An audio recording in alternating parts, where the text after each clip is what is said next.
দ্বিতীয় বিশ্বযুদ্ধের সময় যারা আছে একটু ধৈর্য ধরে দুনিয়া শুনবেন।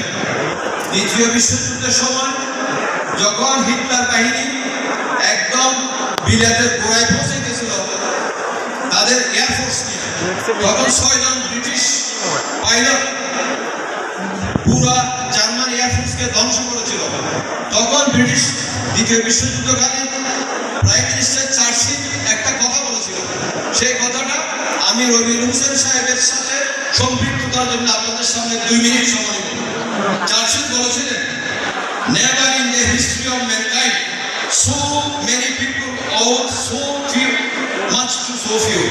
এত বেশি সংখ্যক মানুষ এই 6 জন এয়ারফোর্সের পাইলটের কাছে ঋণী যে সারা বিশ্বের ইতিহাস আর দেখা যায়। একইভাবে never in the history of prevention of blindness, অন্ধত্ব নিবারণ ক্ষেত্রে, চক্ষু চিকিৎসার ক্ষেত্রে, never in the history of blindness in the history of ophthalmology so many people owed so much to a single individual.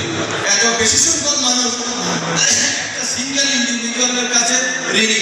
এটা পৃথিবীর ইতিহাসে, চক্ষু সেবার ইতিহাসে আর দেখা যায় না।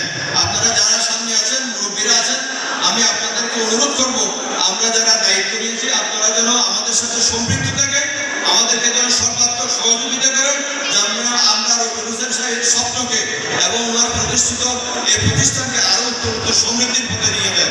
কষ্ট করে 3 ঘন্টা এখানে